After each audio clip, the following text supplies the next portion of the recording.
तो काफ़ी टाइम से मेरे पास बहुत सारे मैसेज आते रहते हैं कि मैम आप स्कूल में कैसे लगे, आपकी जॉब कैसे लगी, आपकी क्वालिफ़िकेशन क्या है। तो मैं इस वीडियो में आपके सारे डाउट्स क्लियर कर दूँगी।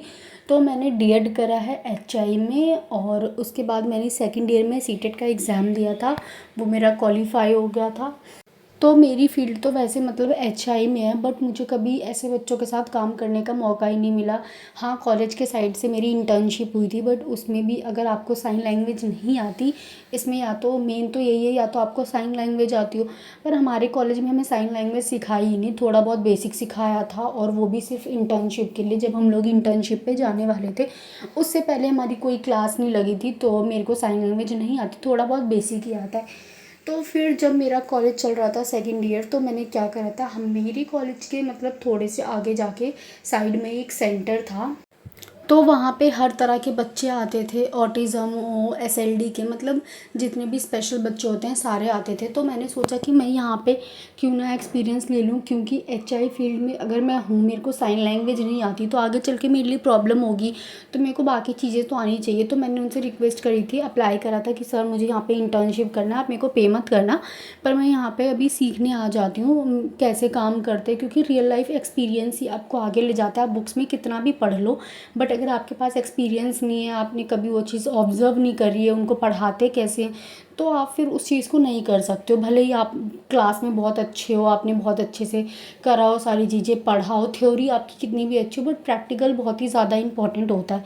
तो उन्होंने कहा ठीक है आ जाओ। तो मैं वहाँ पे जाती थी। वैसे 1 डेढ़ महीने बाद वो मेरे को पे करने लग गए थे, और 1 से लेके 6:30 बजे तक की टाइमिंग थी। तो वहाँ पे मैं एक्टिविटीज़ कैसे कराते हैं, प्लान कैसे बनाते हैं बच्चों का, और क्या क्या रूटीन होता है, सारी चीज़ें मैं 6-7 महीने वहाँ पे काम करा और अच्छे से मैंने सीखा था।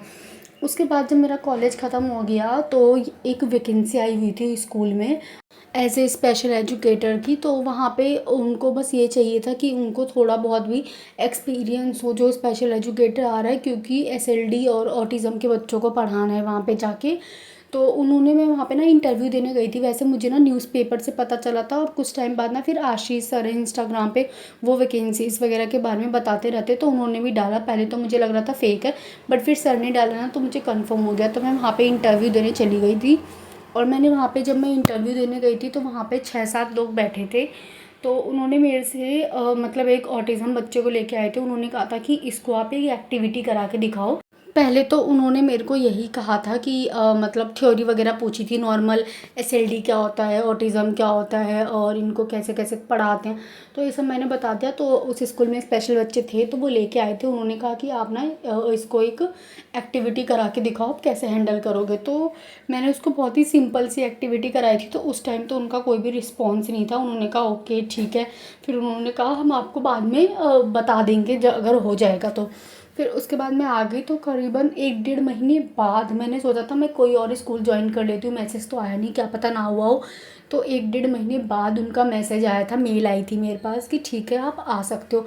तो मैं वहाँ पे लग गई थी, तब से मैं वहाँ पे जा रही हूँ, मेरे को 1.5 साल होने वाले हैं। एंड आपको एज ए गेस्ट टीचर आपकी जो सैलरी होती है वो पीआरटी की होती है 1550 रुपये पर डे, और सैटरडे संडे आपको पैसे नहीं मिलते, मतलब वर्किंग डेज़ के हिसाब से मिलते हैं। आप जितने दिन जाओगे, मान लो आप 15 दिन गए, तो 15 से 50 पर डे का जोड़ के आपको उस दिन की सैलरी मिल जाती है 15 दिन की।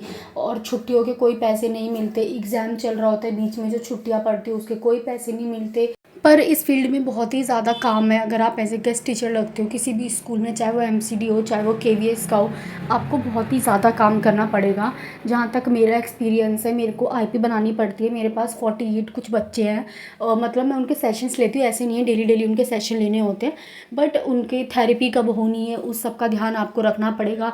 उनके सेशंस किस दिन है, सबकी आईपी अच्छे से बनी होनी चाहिए, और सबकी अटेंडेंस डेली लगनी चाहिए। किस बच्चे के पास उनका वो सर्टिफिकेट बना हुआ है, नहीं बना हुआ, उसमें क्या प्रॉब्लम्स आ रही है, वो सारी चीज़ें। और बीच बीच में ऐसा भी होता है, मान लो कोई टीचर अपसेंट है या वो नहीं आ रही है, तो आपको उस क्लास में भेज देते हैं कि आप जाके वहाँ बैठ जाओ।